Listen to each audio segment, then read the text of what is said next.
Saluti, appassionato tifoso dell'Azzurra. È un piacere averti di nuovo qui sul nostro canale di notizie, dedicato al nostro amato club. Oggi abbiamo notizie intriganti e analisi interessanti da condividere con te. Prima di immergerci nei dettagli, voglio sottolineare il nostro impegno costante nella ricerca della miglioria per portare i migliori risultati al Napoli. Pertanto, ti chiedo di mettere un mi piace a questo video e di iscriverti al canale per non perdere alcuna delle nostre aggiornamenti. Insieme siamo più forti.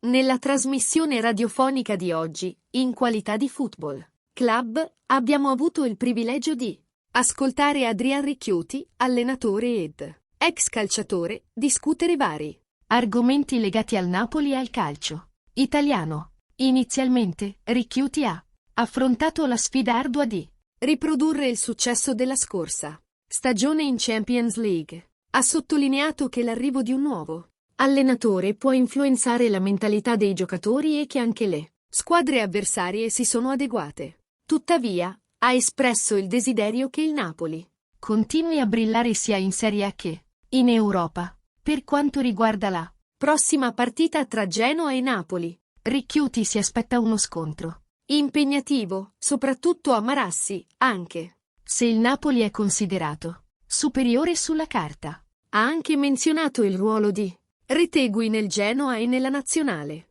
argentina, sottolineando l'importanza di dare al giocatore il tempo di adattarsi al calcio italiano. Quando gli è stato chiesto della crescita del calcio sudamericano rispetto a quello italiano, Ricchiuti ha enfatizzato la passione degli argentini per la nazionale ed ha elogiato il lavoro di Scaloni nella costruzione di un gruppo solido. Per quanto riguarda gli attaccanti del Napoli, Ricchiuti crede che Giovanni Simeone possa apportare il suo contributo, ma dovrà affrontare la forte concorrenza di Victor Osimhen. Infine, si è soffermato sulla posizione più adatta per Giacomo Raspadori, sottolineando la necessità di trovare la giusta collocazione per il giocatore all'interno della squadra. Le parole di Adrian Ricchiuti offrono preziosi spunti sul Napoli e sul calcio italiano. Ora vogliamo sentire la tua opinione. Come fan, qual è la tua visione per la prossima stagione del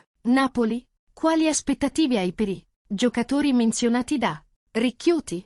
Lascia i tuoi commenti qui sotto e condividi le tue prospettive. E non dimenticare di mettere un mi piace, iscriverti al canale, così potremo continuare a tenerti aggiornato con le notizie e le analisi più rilevanti riguardanti il Napoli. Insieme continueremo a sostenere e accompagnare il nostro club verso il successo. Forza Napoli, sempre!